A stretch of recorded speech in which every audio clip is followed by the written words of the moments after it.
We like to believe that fame is a meritocracy, that talent and charisma naturally rise to the top. On the dazzling stages of Korean music shows, this belief feels especially real until you look closer.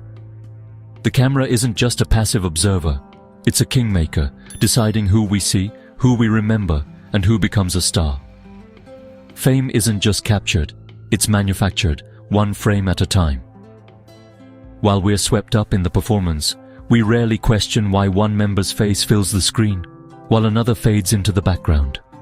These are deliberate choices, made in a control room, shaping narratives and influencing careers. The camera creates a hierarchy of attention, elevating some and sidelining others.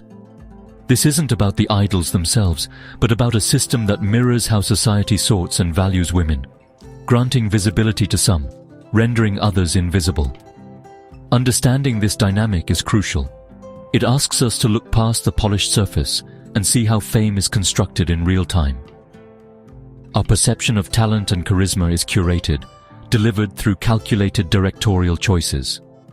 The story of a girl group's rise is as much about who the camera chooses as it is about music and dance.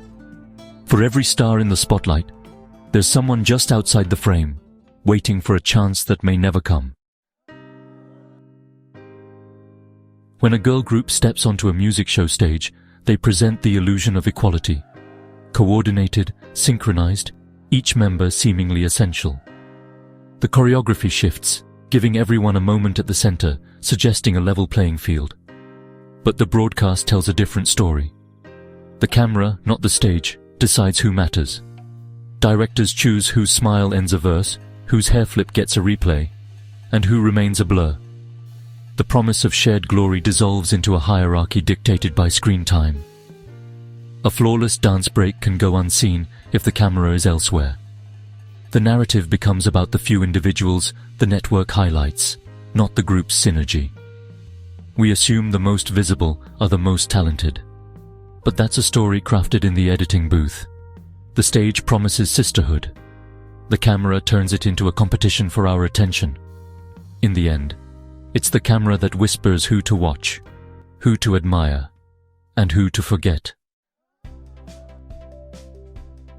In K-pop, visibility is the currency of fame. For an idol, screen time is everything. The more you're seen, the more you're known and loved. A close-up isn't just exposure. It's an endorsement, telling viewers, this is the one.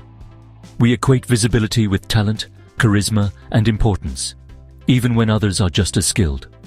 The member with the killing part and the lingering shot becomes the group's star, while others fade into the background. This creates a self-fulfilling prophecy. Fans amplify the most visible, agencies notice, and the cycle repeats. The emotional toll is real.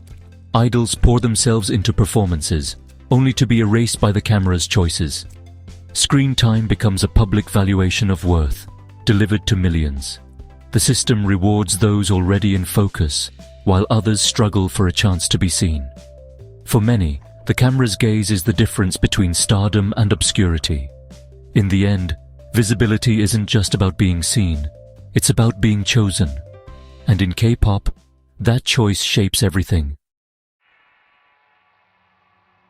The camera's power isn't just in who it shows, but how. Directors use close-ups, angles, and lighting to construct an idol's charisma. A well-timed close-up creates intimacy, making us feel connected to a star. Low angles make idols look powerful.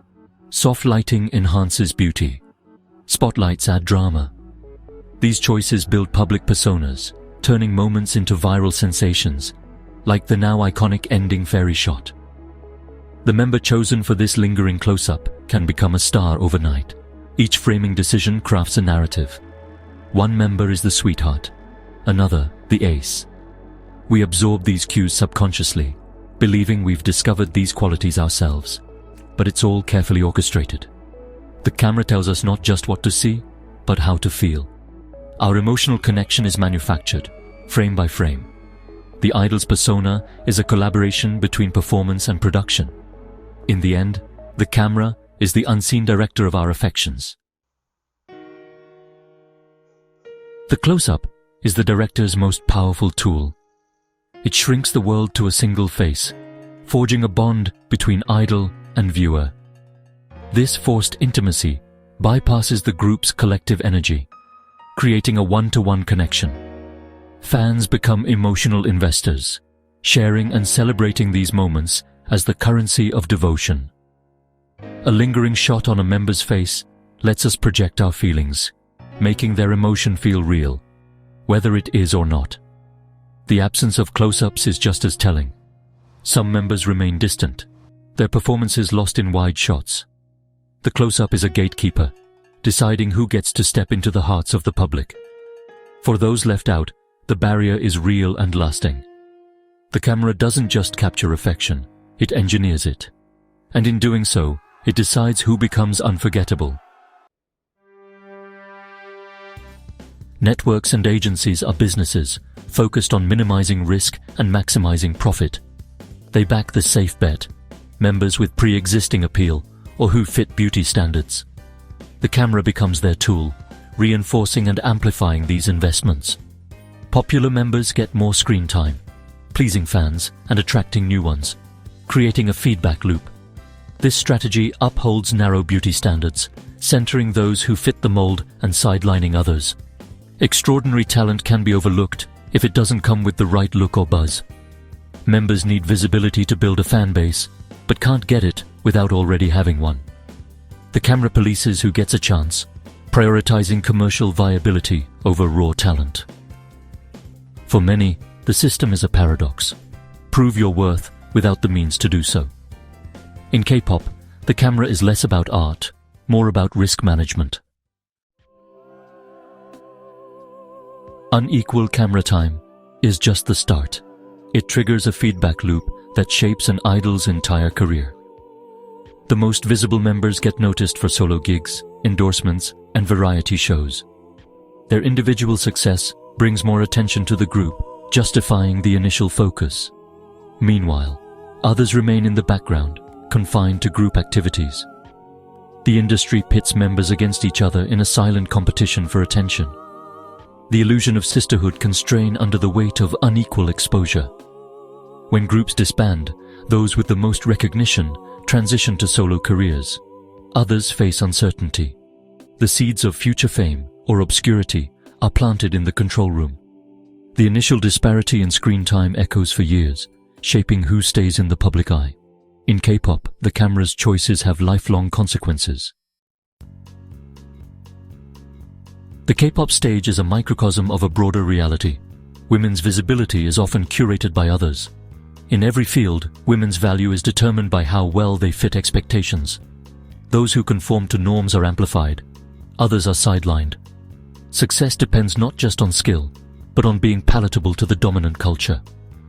Women are coached to manage their image, to be likable or authoritative, just like idols crafting personas. Recognition is precarious, always dependent on someone else's lens. The idol overlooked by the camera mirrors the woman passed over for promotion. The stage simply makes this process visible, laying bare a system where women are constantly evaluated and sorted. Fame and failure are broadcast for all to see. To love K-pop is to embrace its beauty and contradictions. We can enjoy the spectacle while questioning the systems beneath it. Becoming a critical viewer means asking, who is the camera focusing on? Who's left out? This awareness deepens our appreciation, letting us see both the performance and the narrative of fame being constructed. We can seek out overlooked talent, using fandom to counteract broadcast biases. This critical lens applies beyond K-pop, to news, ads, and history. Every frame is a choice. Who to include, who to exclude. Seeing is never neutral. By questioning the camera, we reclaim some agency, learning to see the whole stage, not just the spotlight. The power to decide who truly shines is, ultimately, ours.